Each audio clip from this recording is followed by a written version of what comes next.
Donc Anne Lefriand de l'IPGP, je coordonne ce projet ciblé avec Iwen Delator, donc qui est en Guadeloupe, qui est au BRGM, qui normalement est connecté, il nous entend, ou il va arriver après.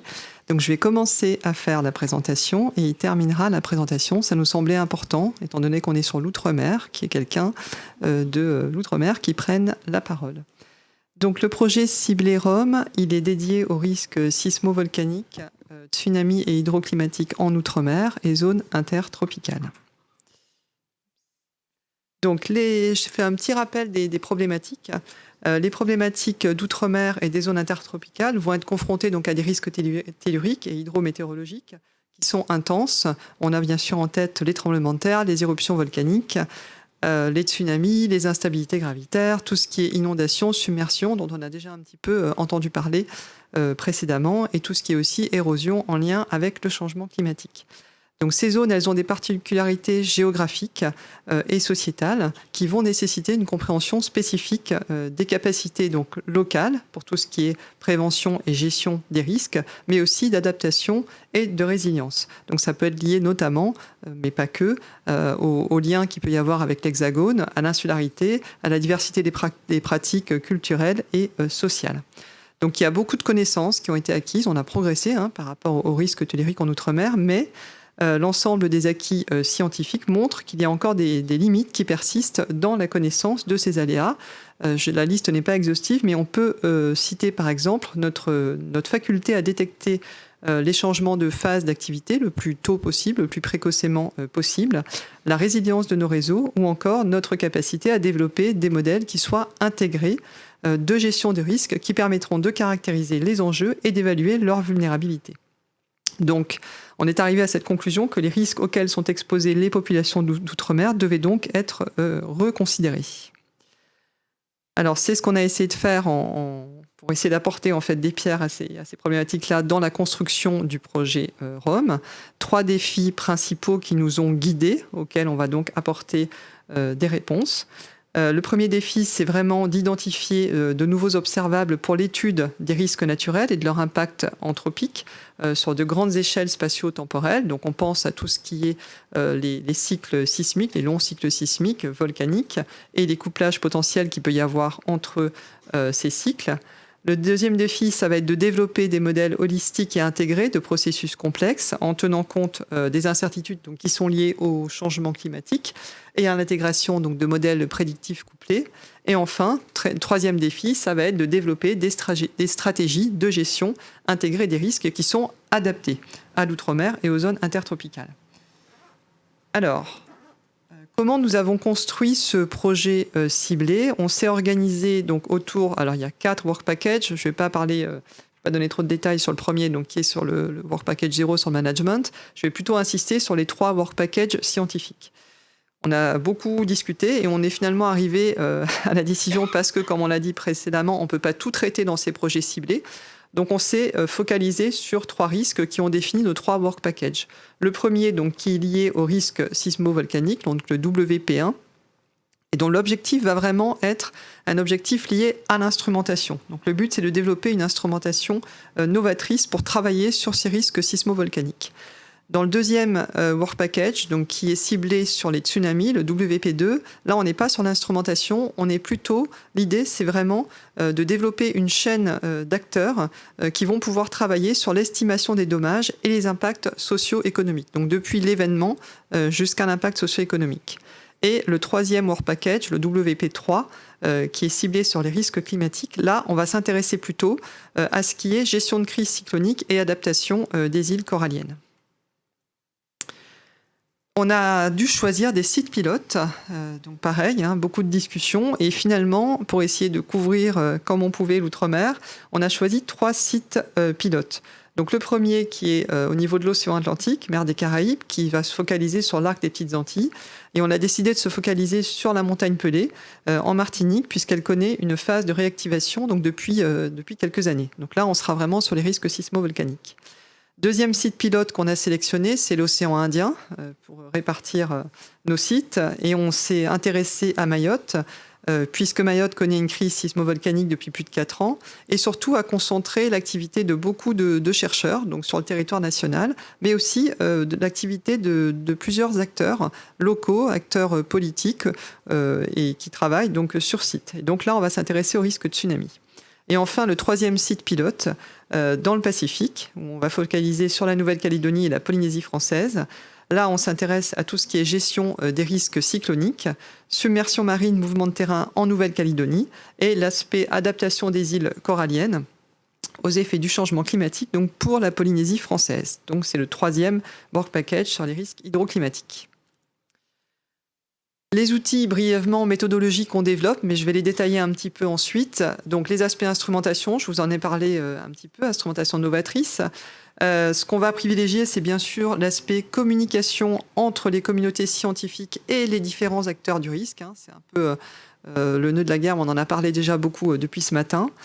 La notion de construction de chaînes d'outils et de chaînes d'acteurs qui vont être habitués à travailler ensemble et qui vont développer des méthodologies ensemble, depuis les données géologiques et géophysiques jusqu'à la simulation numérique des événements et l'estimation des dommages et des impacts. Et enfin, les approches de modélisation probabiliste et de métamodélisation qui utilisent notamment des méthodes de machine learning. Et bien sûr, tout ça, l'idée, c'est vraiment la visibilité aussi des résultats qu'on va produire et l'utilisation des données qui vont être produites dans ce projet, des outils qui vont être développés en appui aux politiques publiques. La structuration des acteurs, ce qu'on peut dire, c'est que c'est une collaboration qui est interdisciplinaire, donc entre des scientifiques qui travaillent dans plusieurs domaines, en sciences de la Terre, en géophysique, en géologie, en mathématiques, en océanographie, en modélisation numérique, et aussi des chercheurs en sciences humaines, en sciences sociales, en biologie, en écologie. Donc c'est vraiment ce qui prédomine dans ce projet. On a 7 partenaires qui ont, on va dire, je ne vais pas dire principaux parce que c'est les partenaires qui ont signé les fameuses annexes financières, donc ils sont un peu le socle, on va dire, mais qui associent de nombreux autres chercheurs qui n'ont pas forcément signé d'annexes financières pour des simplifications administratives, mais qui sont tout aussi importants dans le projet. Alors je les ai écrits en fait, les personnes qui m'ont aidé à construire ce projet parce que ça me paraissait important, qui est leur nom. Il y en a sans doute d'autres qui vont être associés ensuite, mais ça me paraissait important que ces personnes soient là. Donc 54 chercheurs et ingénieurs qui sont impliqués dans ce projet. On a des CDD ou des personnels financés par le projet que j'ai listés ici, donc des ingénieurs d'études, post-doc, thésards, stagiaires. Et au total, si on cumule tout ça, ça représente 700 personnes, moi, impliquées sur les 7 ans du projet. Alors si on réduit par an, on est à 8 ETP temps plein, je crois, mais ça représente quand même un certain nombre de personnes, sachant qu'il y a sans doute peut-être d'autres gens qui vont finalement contribuer à ce projet. Alors, les work packages, donc c'était l'idée d'aujourd'hui, de détailler un peu ce qu'on va faire dans le projet. Bon, le management, voilà, c'est notre PGP, BRGM, donc moi et ION, on va bien sûr gérer ce projet et on va le faire avec tous les participants. Le point qui est vraiment important, c'est la collaboration entre les partenaires. On les a travaillés, on les a définis quand on a rédigé cette annexe scientifique. Donc, on l'a fait en amont au travers des work packages et des tâches. J'insiste sur l'esprit d'équipe qui est primordial dans ce projet. On a fait en sorte que toutes les directions de thèse, l'encadrement des contractuels soient systématiquement au moins partagés entre 2 instituts et établissements. On va favoriser bien sûr les interactions régulières entre les doctorants au sein de workshops, des chercheurs qui vont se réunir régulièrement. Et on a aussi en tête de mettre en place, ça répond à des discussions qu'il y a eu avant, peut-être un comité des utilisateurs qui permettrait de suivre un peu, de voir les différents besoins des différents acteurs. Donc, premier work package, le work package 1 qui est dédié au risque sismo-volcanique. Donc l'objectif, c'est de développer une instrumentation novatrice. Donc pourquoi ce work package, il est divisé en 3 tâches. Le premier, c'est la task 1, c'est sur les forages. Si on veut observer les phénomènes sismo-volcaniques, on a besoin de 3 choses. On a besoin d'abord d'avoir une ligne de base au départ, sur les paramètres, qui va nous permettre d'avoir le niveau, on va dire, par exemple, du volcan. Et donc de suivre l'activité avec un rapport signal sur bruit qui va être le plus élevé possible. On a besoin de pouvoir détecter le plus tôt possible des modifications dans cette activité, donc pour voir éventuellement une activité éruptive arriver. Et on a besoin d'avoir des réseaux qui soient résilients aux phénomènes volcaniques, sismiques, cycloniques, et qui permettent de voir éventuellement le changement d'activité arriver, mais qui permettent aussi de le suivre pendant l'activité et d'avoir des résultats après. Et donc pour faire cela, on propose dans cette première tâche de développer une instrumentation multicapteur originale en forage, et ce, en Martinique. Donc cette instrumentation de forage, vous avez les sites de forage qui sont marqués sur la carte à droite. Donc les sigles qui sont évidés, ce sont les 2 forages qui vont être instrumentés, avec des sismos, piézomètres, inclinaux, température, conductivité, station météo, etc., qui vont être transmis en temps réel. Et vous en avez un autre qui est plein en bleu turquoise, le CHA. Celui-là, on va récupérer en fait les carottes dans ce forage pour les exploiter et pour avoir accès notamment aux derniers 25 000 ans d'histoire de l'activité éruptive de la montagne Pelée. On fera aussi sur ces carottes des analyses géomécaniques des propriétés physico-chimiques des roches, qui permettra d'avoir des informations notamment sur la stabilité de l'édifice et éventuellement de nourrir des modèles, des simulations, etc. Ensuite, donc là, je vous ai parlé d'instrumentation en forage. Donc une instrumentation assez lourde. Déjà, il faut faire les forages, il faut ensuite instrumenter avec des capteurs, donc ça a un coût. Donc c'est pour ça que dans la tâche 1, on n'a quasiment pas de personnel. On est vraiment sur de l'instrumentation lourde, j'ai envie de dire. Tâche 2 de ce WP1, là, on est beaucoup plus léger. On choisit l'option inverse, on va sur les capteurs low cost. Donc là, l'idée, c'est vraiment d'avoir la caractérisation et le suivi temporel de la vulnérabilité physique des enjeux, donc tels que les bâtiments courants, les structures stratégiques qui vont être indispensables pour la gestion de crise, les télécommunications, le transport, etc., qui vont être exposés aux aléas naturels. Donc ce qu'on veut, c'est quantifier et suivre en temps réel ces vulnérabilités en déployant un réseau d'instruments low cost. Donc l'idée, c'est d'avoir 2 capteurs par bâtiment, notamment un en rez-de-chaussée et un au dernier plancher accessible, et d'avoir des mesures en temps réel qui soient denses et qui soient aussi sur une même zone, sur un quartier par exemple, pour caractériser la diversité de l'endommagement à l'échelle de cette zone et au sein de même typologie en 2 bâtiments. Et puis enfin, la tâche 3, une fois qu'on aura fait ça, là, on est sur l'aspect, alors je vais aller tirer vers les SHS, plus construction, renforcement de collaboration entre les communautés scientifiques et les différents acteurs concernés par les risques. L'idée, donc, c'est de développer cette communication, et on l'a évoqué tout à l'heure pour les autres risques, mais c'est normal, pour construire en fait une compréhension plus fine des différentes attentes qu'on va avoir les uns vis-à-vis des autres. Développer aussi des capacités de communication et d'échange, renforcer bien sûr la pertinence et la robustesse sociale et politique des données scientifiques qui vont être produites. On peut avoir des situations complexes, notamment en Outre-mer, ou des controverses qui peuvent apparaître, donc voir comment on peut gérer tout ça. Ça va être aussi de voir ce que deviennent ces données, les données qu'on va produire, à la fois avec les instruments low cost, comment ces données vont être finalement... comment la population, comment les autorités vont pouvoir s'approprier ces données, quels vont être leurs chemins, comment ces données vont pouvoir être intégrées dans les systèmes d'observation. On a parlé ce matin notamment de tout ce qui est infrastructure de recherche ou des SNO, qui sont les systèmes nationaux d'observation, donc INSU. Bien sûr, ces données, on va les intégrer. Si je prends les données de capteurs, les données de forage qu'on va mettre, dans les capteurs qu'on va mettre dans les forages, ça, c'est des données qu'on va bien sûr, qui vont nourrir en fait les SNO et les systèmes d'observation. On va aussi regarder comment ces nouvelles données, par exemple, si on a de nouveaux précurseurs qui sont identifiés, quel va être l'impact de ces nouvelles données sur la population, sur les autorités, comment elles vont gérer finalement ces données, ces précurseurs qui vont arriver un peu plus tôt que ce qu'on avait imaginé jusqu'ici. C'est là-dessus qu'on travaillera.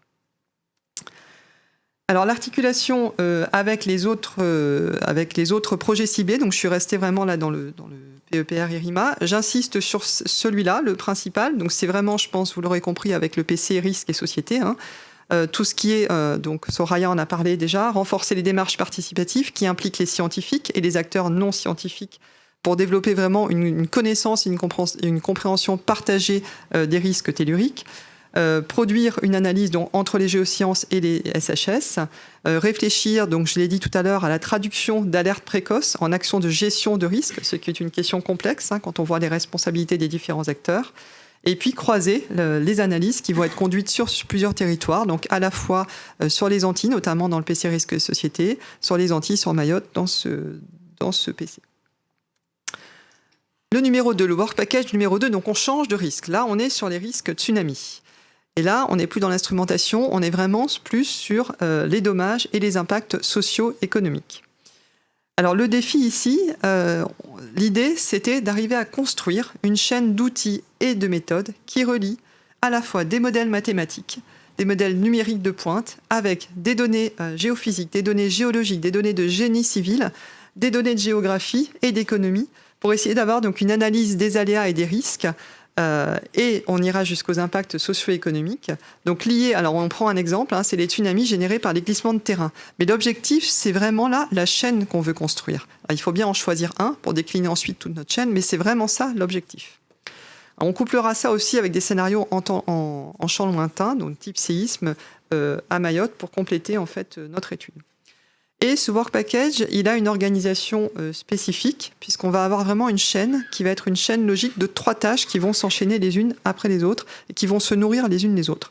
Donc on a discuté avec plusieurs membres de ce WP2. L'idée, c'est vraiment de s'engager à contribuer aux recherches menées dans l'ensemble des tâches, d'associer les gens dans l'ensemble des tâches, d'avoir des partenaires qui soient systématiquement sollicités pour le cadrage, la conduite des travaux, pour avoir vraiment cet apport de toutes les compétences qui couvrent en fait ce WP2. On a même parlé d'une charte collective liée à ce WP2 pour souder en fait les gens.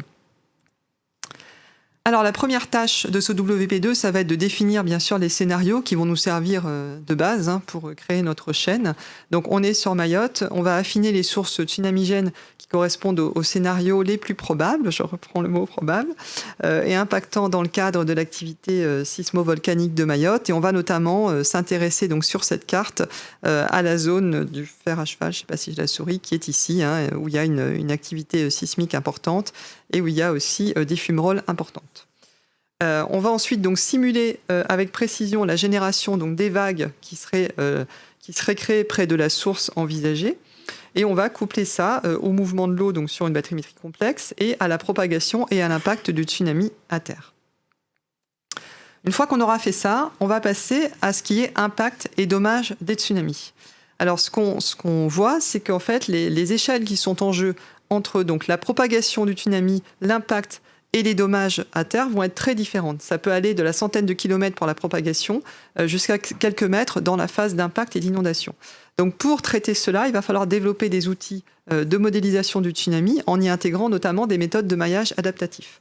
C'est ce qui va être fait dans le cadre de cette deuxième tâche. C'est ce qui permettra ensuite de quantifier l'impact sur les habitations et les infrastructures après avoir caractérisé l'exposition et la vulnérabilité physique, et en modélisant notamment les interactions entre les bâtiments et l'inondation. Et une fois qu'on aura fait ça, on va coupler, donc dans la tâche 3 qui est dédiée à la vulnérabilité territoriale et humaine pour accompagner la décision, on va coupler les résultats donc, des tâches 1 et 2 avec des données géographiques et des données économiques afin d'étudier les conséquences à court terme d'un tsunami à Mayotte dans le cas d'un scénario ciblé. On va pouvoir analyser les vulnérabilités humaines, organisationnelles et fonctionnelles qui permettent donc d'identifier et de caractériser les leviers et écueils à la mise en œuvre de stratégies préventives efficaces donc qui seraient adaptées au contexte local. Donc les méthodologies utilisées vont de l'analyse spatiale, de la géographie quantitative, les techniques d'investigation en sciences humaines et sociales.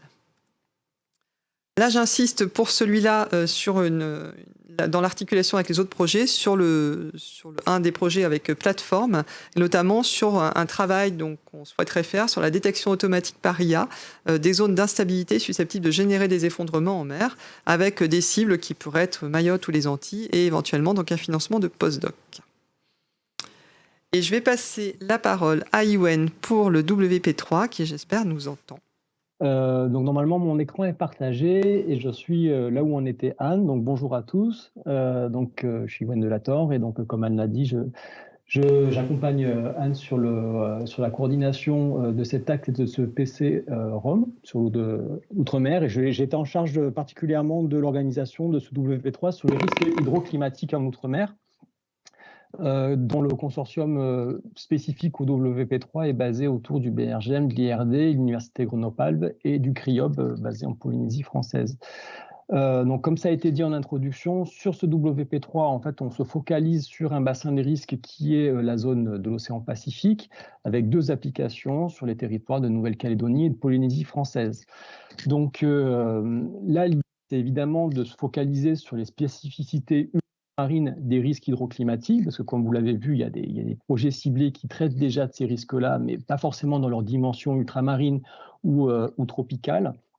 Et donc, ce qui nous intéressait de traiter spécifiquement dans ce WP et ce projet ciblé, c'est notamment l'aspect cyclonique au travers des événements extrêmes qui sont vraiment propres à nos territoires ultramarins, et puis aussi aux interactions qu'il y a entre les processus physiques et biologiques dans les risques, et cette notion de solutions fondées sur la nature ou de services écosystémiques, en particulier ceux qui sont rendus par les récifs coralliens en termes de protection vis-à-vis du recul du trait de côte notamment, ou des risques littoraux de manière générale. Et puis bien sûr, quand on parle d'outre-mer, on doit aussi prendre en compte le contexte socio-anthropique, enfin, anthropique au sens large, donc avec des enjeux particuliers au plan culturel, voire traditionnel. Donc dans ce contexte-là, de ces spécificités ultramarines, on a choisi de travailler sur 2 problématiques particulières.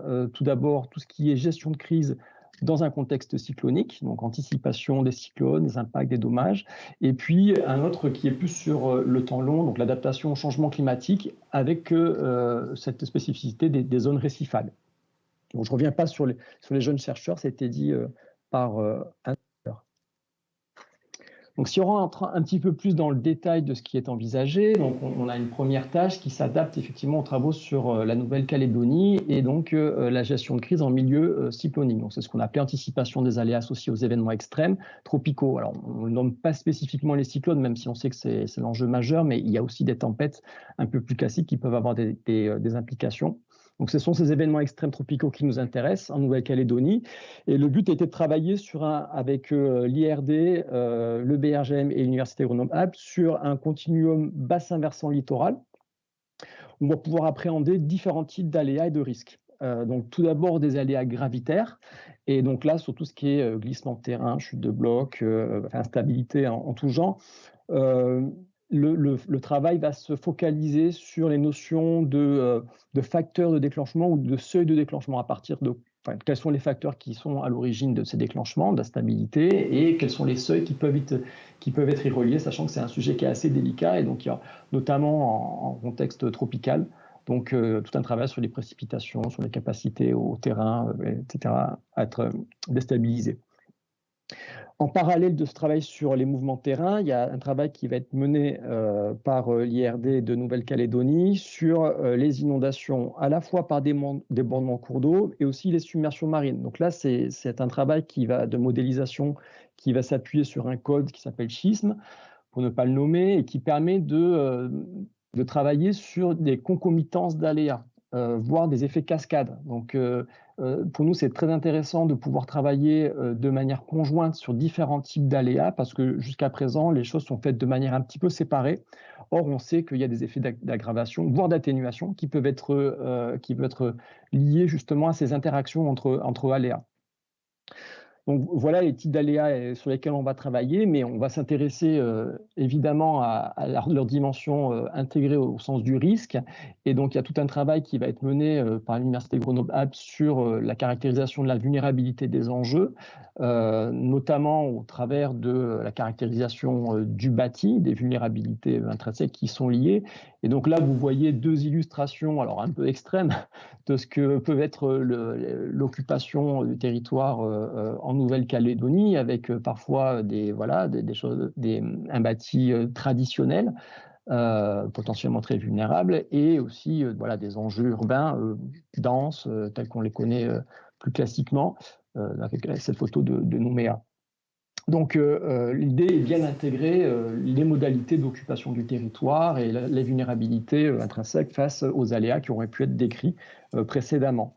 Et tout cela va être intégré dans des scénarios de risque au travers d'une approche assez innovante de métamodélisation, où il s'agit en fait de précalculer des scénarios de risque, et puis de faire travailler l'intelligence artificielle avec du deep learning sur effectivement quels sont ces scénarios. Enfin, c'est des approches statistiques qui permettent de faire ressortir des scénarios particuliers.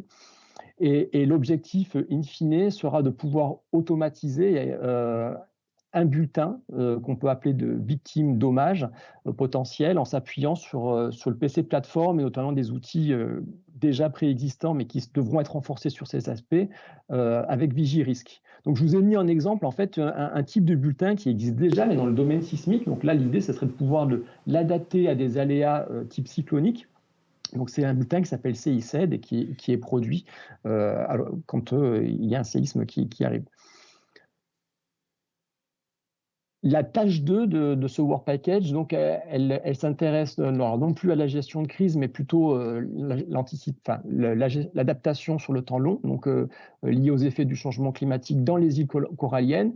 Et donc cette fois-ci, on est en Polynésie et le BRGM s'associe avec le CRIOB. Donc le CRIOB, c'est un laboratoire de biologie spécialisé dans la biologie des coraux, et qui travaillent déjà sur la Polynésie. Ils sont basés à Moorea, et donc c'est eux qui nous ont proposé de travailler sur Bora Bora parce que ça a un intérêt tout particulier avec différents contextes à la fois naturels mais aussi anthropiques, avec une île haute, avec des îles basses que sont les motus. Donc, pour rappel, les motus sont ces bancs de sable qui s'édifient sur les récifs barrières ou sur les atolls.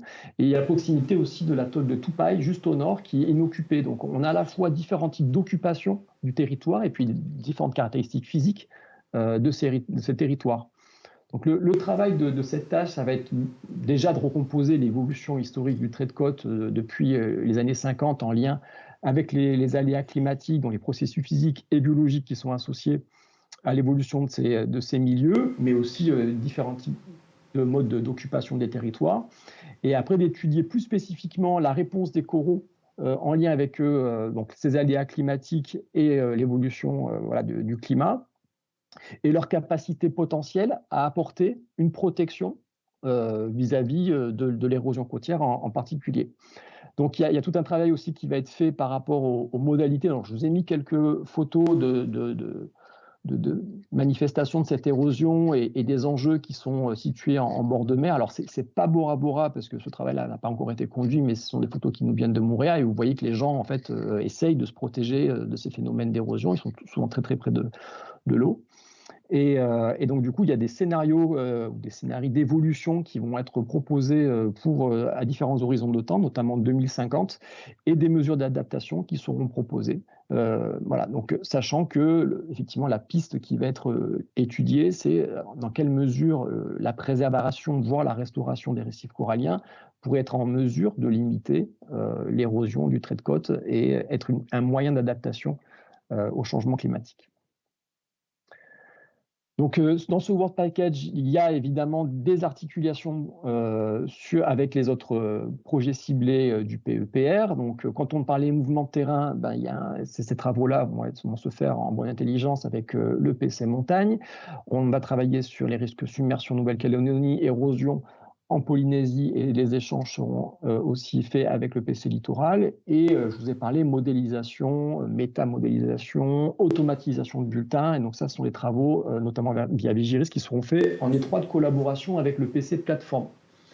À noter également que sur ces sujets-là, il y a d'autres projets extérieurs au PEPR qui sont connexes et avec lesquels il y a des échanges qui sont d'ores et déjà envisagés. Je pense en particulier au PPR Futurisc qui est en cours. Alors, il y a une ANR aussi, Vigimon, sur les mouvements de terrain, et puis des échanges qui ont déjà été initiés avec d'autres PEPR, donc Trax sur le climat, et Solubiode, c'est sur les solutions fondées sur la nature. Donc du coup, ce Work Package sera l'occasion d'échanger avec ces différentes initiatives. Et j'en ai terminé pour ce WP. Donc je repasse la parole à Anne. Merci beaucoup Ewen, merci Anne.